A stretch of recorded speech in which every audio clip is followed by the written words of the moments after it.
പ്രതീക്ഷയുടെ ചക്രങ്ങൾക്ക് മേൽ പ്രതിസന്ധികളുടെ വടം മുറുകിക്കിടപ്പുണ്ട്. അടിത്തട്ടിൽ അപ്പോളോ എന്ന പേര് തെളിഞ്ഞു കാണാം. അർജുന്റെ ലോറി കണ്ടെത്താനുള്ള മിഷന്റെ ആദ്യ ദിനം നിരാശയുടേതായിരുന്നു. കണ്ടെത്തിയ 2 വാഹന ഭാഗങ്ങളും അർജുന്റെ ലോറിയുടേതായിരുന്നില്ല. പക്ഷെ ഇന്നത്തെ ദിവസം ഒരാളുടേതായിരുന്നു.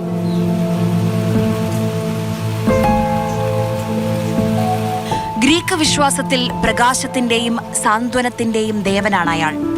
ഗംഗാവല്ലി പുഴയിൽ ഈശ്വരൻ മാൽപ്പയാണത്.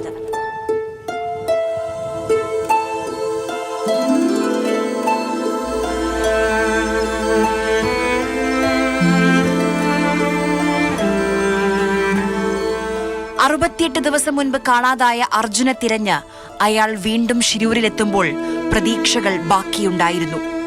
തുടങ്ങിവെച്ച ഒരു ദൗത്യവും ആ മനുഷ്യൻ പകുതി വഴിയിൽ ഉപേക്ഷിച്ച് മടങ്ങിയിട്ടില്ല. 6 മണിയോടെ ശിരൂരിലെത്തിയ ഈശ്വർ മാൽപ്പയ്ക്ക് പുഴയിലിറങ്ങി പരിശോധന നടത്താൻ അനുമതി ലഭിച്ചത് 8 മണിയോടെ. പിന്നീട് ഓരോ നിമിഷവും വിലപ്പെട്ടതായിരുന്നു. ഉച്ചയോടെ പുഴയ്ക്കടിയിൽ വാഹനഭാഗങ്ങളുണ്ടെന്ന വാർത്ത ഈശ്വർ മാൽപ്പെ പുറം ലോകത്തെ അറിയിച്ചു. ഇനിയും കൂടുതൽ സമയവും സൗകര്യങ്ങളും ആളുകളും കൊടുക്കുകയാണെന്നുണ്ടെങ്കിൽ എന്തായാലും ഈശ്വർ മാൽപ്പന്റെ മുകളിൽ നമുക്ക് 100% വിശ്വാസമുണ്ട്. ഈ ഈശ്വർ മാൽപ്പനെയാണ് ഇത്രയും ദിവസം ഇവർ ഉൾപ്പെടുത്താതെ നിന്നത്. ഇന്ന് തന്നെ ഈശ്വർ മാൽപ്പനെ എങ്ങനെയാണ് നമ്മളെ സ്വന്തം ഇതിൽ കൂട്ടിക്കൊണ്ടുവന്ന് രാവിലെ തന്നെ എൻ്റെ ജ്യേഷ്ഠൻ കൂട്ടിക്കൊണ്ടുവന്നിട്ട് എന്താക്കുകയാണ് 6 മണിക്ക് ഈ വെള്ളത്തിൽ ഇറക്കുകയാണ്. ആ മനുഷ്യൻ ഇപ്പോഴും വെള്ളത്തിൻ്റെ അടിയിലുണ്ട്. ആ മനുഷ്യൻ അർജുൻ്റെ അമ്മക്ക് കൊടുത്തൊരു വാക്ക് നിറവേറ്റാൻ വേണ്ടി മാത്രം വന്നതാണ്. അതിനുള്ള സൗകര്യം കൂടിയും ഇവിടെ ഉള്ള ഗവൺമെൻറ് ഒരുക്കി കൊടുക്കുകയാണെന്നുണ്ടെങ്കിൽ തീർച്ചയായിട്ടും ഇവിടുന്ന് പലതും കണ്ടെത്താണ്ട്. ഇത് അങ്ങനെ ഇങ്ങനെയൊന്നും തീരുന്ന പ്രശ്നമല്ല ഇത്.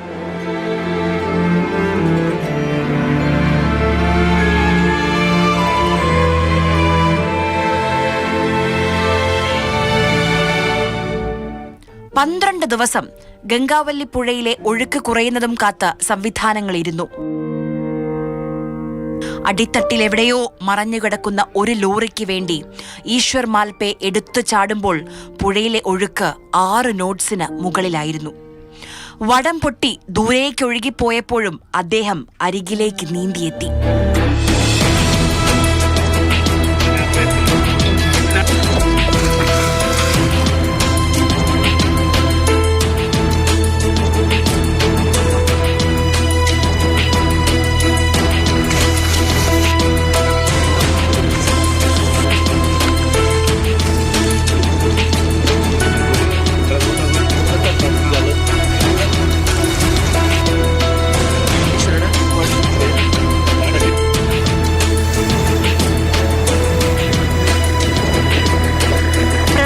ത്തിലും കടലിലും ആളിക്കത്തുന്നൊരു കനൽ.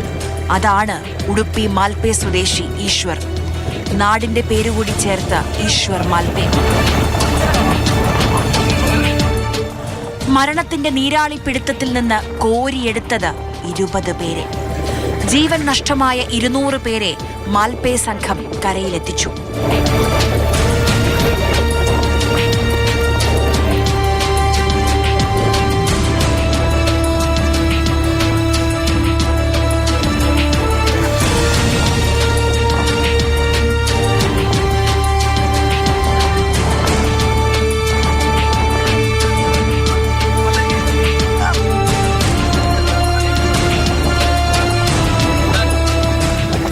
മുങ്ങിത്താഴ്ന്ന് ശ്വാസം പിടിച്ച് എടുത്തുകൊണ്ടുവരാൻ അയാൾ പഠിച്ചത് ജീവിച്ചാണ്. കര പോലെ പരിചിതമാണ് ഈശ്വർ മാൽപ്പയ്ക്ക് പുഴയും കടലും.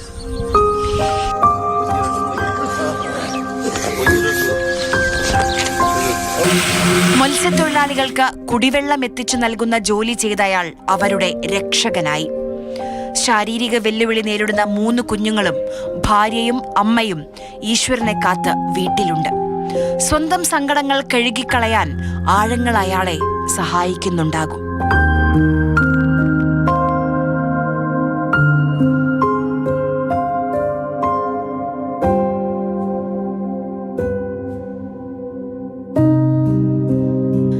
കലങ്ങി കുത്തിയൊഴുകിയ ഗംഗാവല്ലി പുഴയേ അല്ല ഇന്ന്. അന്ന് ഡിങ്കി ബോട്ടുകൾ മാത്രമായിരുന്നു നങ്കൂരമിടാൻ ഈശ്വർ മാൽപ്പയ്ക്കൊപ്പമുണ്ടായിരുന്നത്.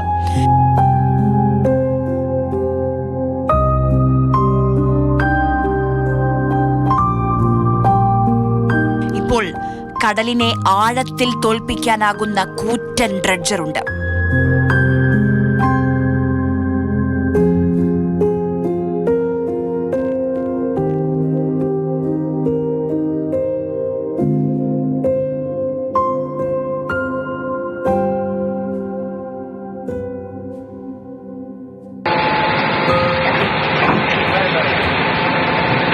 ഒടുവിൽ ക്രെയിനിലെ ഇരുമ്പ് കയറുകളുടെ അറ്റവുമായി ഈശ്വർ മാൽപേ ഗംഗാവലിയുടെ ആഴങ്ങളിലേക്ക് ഇറങ്ങി.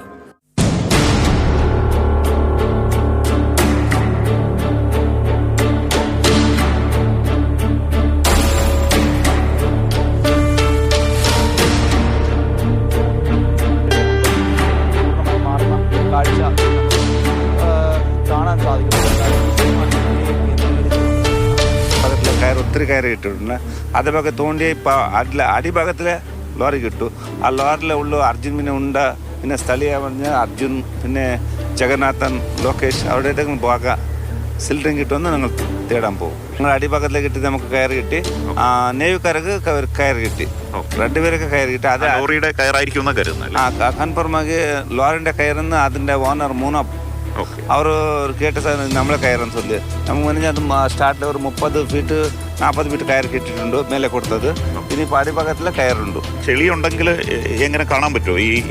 ഈ സ്പെക്സിലാണോ? സ്പെക്സിന് അൺറോഡ് ടോർച്ച് ഉണ്ട്, ആ കയ്യിൽ പിടിച്ചു നമ്മൾ ആ ടോർച്ചിലെ അടിയിൽ ഞങ്ങൾ ക്ലിയർ ആയിട്ട് കാണും.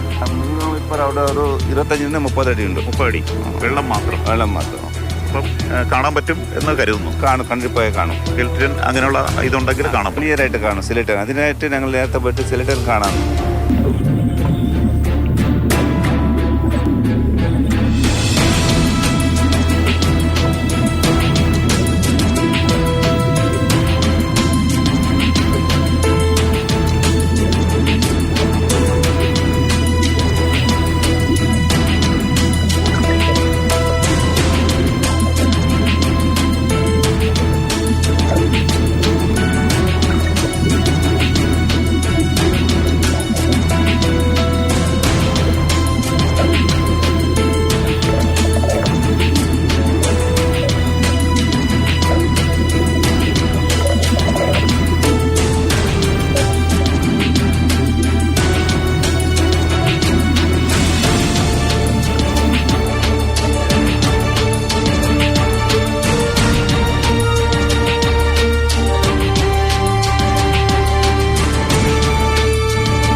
വെള്ളം തെളിയായിട്ടുണ്ട്. ഇപ്പോൾ ഞാൻ ഒരു പോയിട്ട് 5-10 നിമിഷത്തിൽ ഒരു മറ കിട്ടി, പിന്നെ ഒരു പോസ്റ്റ് കിട്ടി. നേരത്തെ അവിടെ പോകുന്ന സമയത്തിൽ അവർ ഒരുപാട് കളക്കായി. പിന്നെ ഈ ഇപ്പുറ സൈഡ് വന്ന് ഞാൻ അവിടെ കാണുന്നില്ല. പിന്നെ ഞങ്ങൾ കീഴെ പോകുന്ന സമയത്തിൽ ഒരു മറ കിട്ടി. ആ മറ പറഞ്ഞാൽ നമ്മളെ മൂന്നാപ്പോണ്ട വണ്ടിൻ്റെ മറ എന്ന് അവർ നോക്കി ഇപ്പോൾ ചൊല്ലിട്ട് നമ്മൾ മറ തേടാനാണ് പോയില്ലേ, അർജുനെ തേടാൻ പോയ സമയത്തിൽ അടിയിൽ സെലിട്ടനുണ്ട്. പിന്നെ ഈ ഭാഗത്തിലെ ನಮ್ಮ ജഗന്നാഥ് പിന്നെ ലോകേഷ് അവരെ തേടാൻ പോകുന്ന സിലിട്ടൻ കാണാൻ പോകും. ആ സമയത്തിൽ ഇത് മറ കിട്ടി. പിന്നെ നമുക്ക് വെള്ളത്തിൽ എണ്ണ കിട്ടിയെങ്കിൽ മേലാക്കുന്നു. അതിനിപ്പോൾ മറ പിന്നെ ഒരു ഈ ടെൻഷൻ ലൈനിൽ ഒരു പോസ്റ്റ് കിട്ടി. ആ പോസ്റ്റ് മേലാക്കി ഇന്നിപ്പോൾ കീഴെ പോയിട്ട് തേടുന്ന സമയത്തിൽ എന്നെ സിലിട്ടന അല്ല എണ്ണ കിട്ടിയെങ്കിൽ മേലാക്കും. ഞങ്ങൾ ഒരു പീസ് നല്ല വെയിറ്റ് ഉണ്ട്, നിങ്ങൾ കണ്ടാൽ മനസ്സിലാവും. ഇതാണ് മരം. ഈ മരം വേറെ എവിടെയും ഉണ്ടാവില്ല, ഇങ്ങനെ എന്തായാലും ഒഴുകി വരില്ല. അക്കേഷ്യാണ് മരം.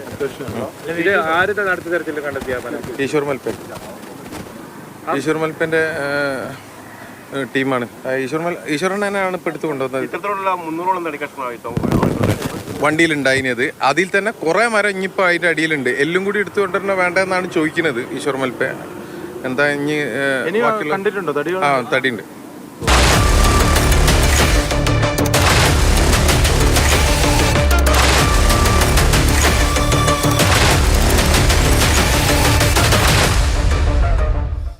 ഹൃദയം കൊണ്ട് തിരയാൻ ഒരാൾ തുനിഞ്ഞിറങ്ങിയാൽ പുഴയും തോറ്റുപോകും.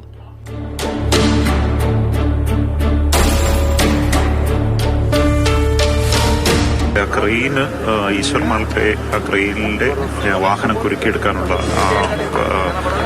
കുരുക്കുമായി ഈശ്വർ മാൽപേ ഇപ്പോൾ വെള്ളത്തിനടിയിലുണ്ട്. അദ്ദേഹത്തിന് മാത്രമാണ് ലൊക്കേഷൻ അറിയാനുള്ളത്. കാരണം അദ്ദേഹത്തിന്റെ ആ വാഹനത്തിൽ വാഹനത്തിൽ കുരുക്കിയിട്ട് അദ്ദേഹം അതിനുള്ള ശ്രമമാണ് നടക്കുന്നത്. ഇപ്പോൾ ഇതാ ഈശ്വർ മാൽപ്പെ വീണ്ടും വെള്ളത്തിന് മുകളിലേക്ക് വന്നിട്ടുണ്ട്. ആ ക്രെയിനിൻ്റെ കുരുക്ക് വാഹനത്തിലേക്ക് കൊളുത്തിയിട്ടുണ്ട് എന്ന് വേണം കരുതാൻ. ഇപ്പോൾ ക്രെയിൻ ഉയർത്താനുള്ളൊരു നിർദ്ദേശമാണ് കൊടുത്തിരിക്കുന്നത് തോന്നുന്നു. ഇപ്പോൾ മാൽപ്പെ തിരിച്ച് വന്നിട്ടുണ്ട്. അപ്പം ഈ വരുന്നത് ടയറാണ് പൊങ്ങി വരുന്നത്. അതെ, ഇപ്പോൾ വാഹനത്തിന്റെ ഒരു ടയർ നമുക്ക് വ്യക്തമായി കാണാൻ സാധിക്കുന്നുണ്ട്. ഇപ്പോൾ അത്ര വലിയൊരു വാഹനത്തിന്റെ, അതൊരു അക്ഷയ ട്രക്കിൻ്റെതാവാം, അല്ലെങ്കിൽ ഒരു ടാങ്കർ ലോറിയുടേതാവാം, മറ്റൊരു വാഹനത്തിന്റെ ഒരു ഭാഗം കൂടി വരുന്നത്. ഇപ്പോൾ നമുക്ക് ഒരു ടയർ മാത്രമല്ല, രണ്ട് ടയറുണ്ട്. രണ്ട് ടയർ, കാരണം അതിന്റെ ആ ഒരു ഭാഗത്തുള്ള ആ ഒരു നടുക്കുള്ള ആ ഒരു ബാറടക്കം, ആ ഒരു തണ്ടടക്കമുള്ള ഭാഗം കൃത്യമായിട്ട് കിട്ടുന്നു എന്നുള്ളൊരു സംഭവം, ഒരു കാര്യമാണ്. എനിക്ക് തോന്നുന്നു ഒരു പക്ഷേ ഇവിടെ നടത്തിയിട്ടുള്ള തെരച്ചിലിനിടയിൽ കിട്ടിയ ഏറ്റവും പ്രധാന, അതെ, വാഹന ഉടമയായ മനാഫ് ഇവിടെ തൊട്ടരികിൽ തന്നെയുണ്ട്. അപ്പോൾ മനാഫും അതുപോലെ തന്നെ ഈ വാഹനവുമായി ബന്ധപ്പെട്ട വിദഗ്ധർക്കൊക്കെ തന്നെ ഇതിൽ കൃത്യമായ ഒരു അഭിപ്രായം പറയാൻ സാധിച്ചു. മനാഫിൻ്റെതല്ല എന്നുള്ള രീതിയിലുള്ളൊരു,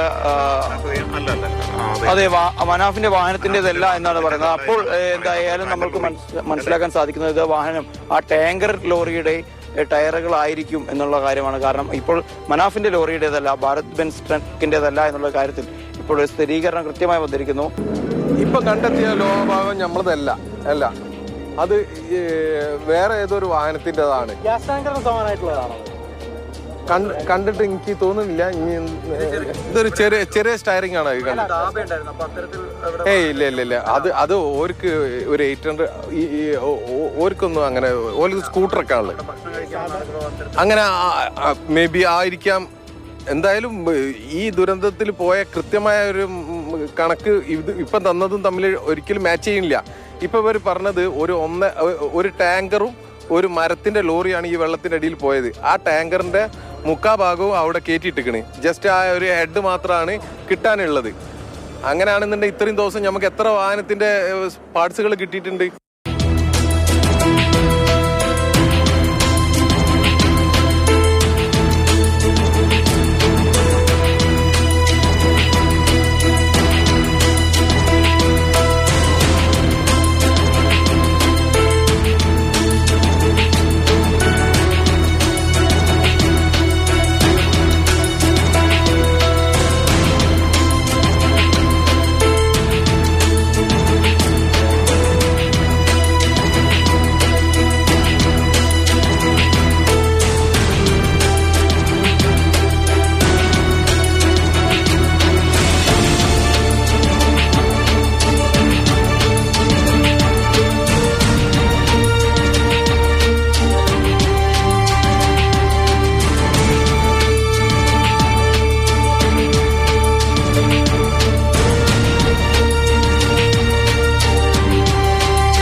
ഈ സ്പെയർ ടാറ്റൻ്റെതാണ്.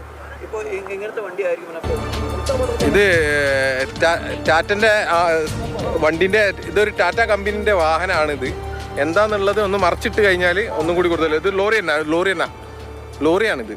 ആ ടാങ്കർ, അത് ഒക്കെ സെയിമാ. അതെ ഇതിപ്പോൾ ഈ സ്പെയർ പാർട്സ് ടാറ്റൻ്റെതാണ്. ഇനി അത് അശോക് ലൈലാൻഡ് ഉപയോഗിക്കലുണ്ടോ അങ്ങനെ എന്നുള്ള എനിക്കറിയില്ല. ടാങ്കറിൻ്റെ ആവാൻ ചാൻസ് ഉണ്ട്. അതെ, ക്യാബിന് ടാങ്കറിൻ്റെ ഇത് മറിച്ച് നോക്കണമെന്നുണ്ടെങ്കിൽ എന്തായാലും ഇത് മറിച്ച് തന്നെ നോക്കേണ്ടി വരും. ഇത് മനസ്സിലാവണമെങ്കിൽ ടാങ്കറിൻ്റെ ആവാൻ. പക്ഷെ ഞാൻ ആലോചിക്കുന്നത് ഈ ഒരു ഇതിൽ ഇത്രമാത്രം ചിന്നിച്ചിതറണമെങ്കിൽ ഇത് എന്താ സംഭവിച്ചതെന്നുള്ളത്.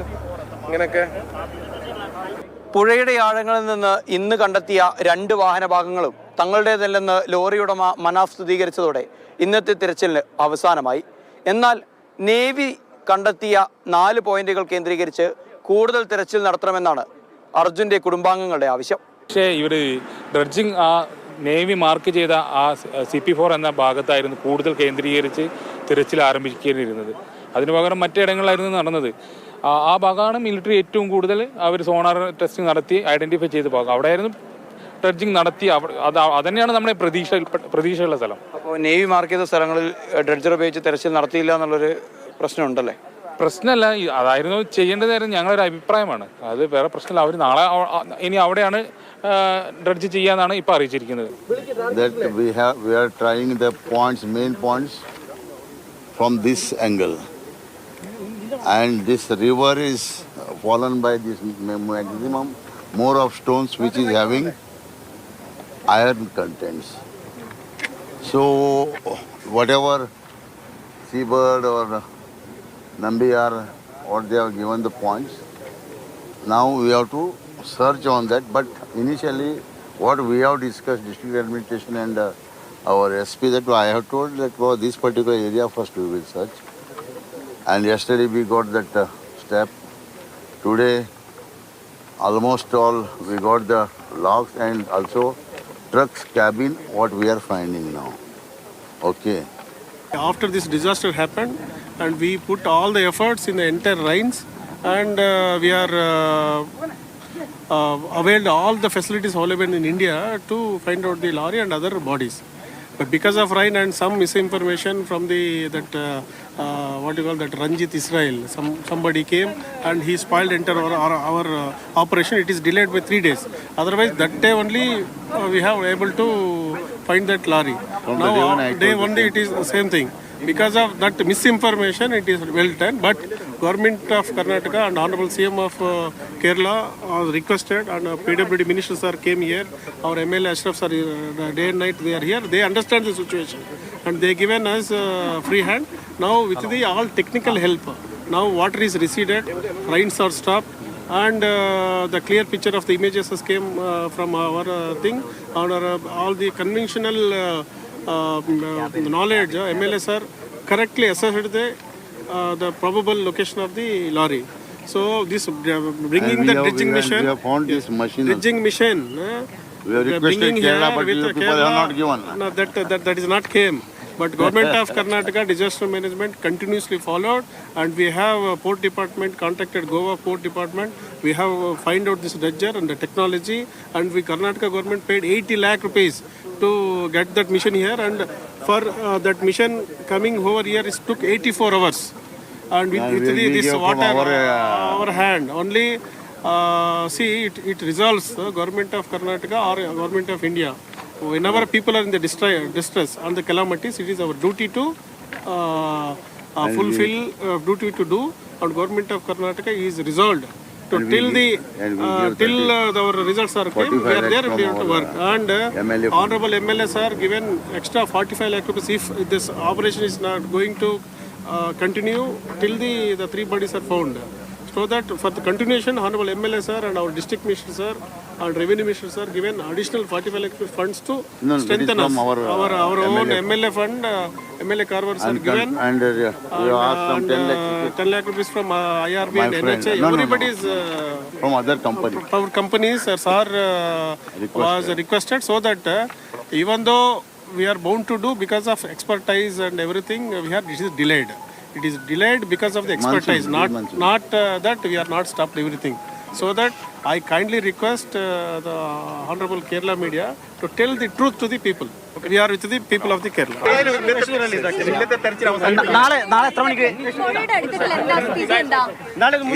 അങ്ങനെ ഒന്നുമില്ല. ഇതിനകത്ത് ഒത്തിരി വണ്ടിയുണ്ട് കണ്ടിട്ട്. പിന്നെ ആൾക്കാർ നമ്മൾ അർജുന് പിന്നെ ജഗന്നാഥ് പിന്നെ ലോകേഷ് അവരുടെ ബോഡി തിരക്കുന്ന ഞാൻ തിരിച്ചുകൊണ്ടിരിക്കുക. ആ സമയത്തിൽ ഈ ബോഡി ഇത് വണ്ടി കിട്ടി. ഒത്തിരി ഒത്തിരി ക്ലിയർ ഉണ്ട്. തടസ്സം ഉണ്ടാവും. ഒരു പാറ പിന്നെ മണൽ ഒത്തിരി ഉണ്ട് അവിടെ, ബുദ്ധിമുട്ടാതെ. പിന്നെ മരമുണ്ട്. കാണുവാണ്, കണ്ടിപ്പോ കാണൂ.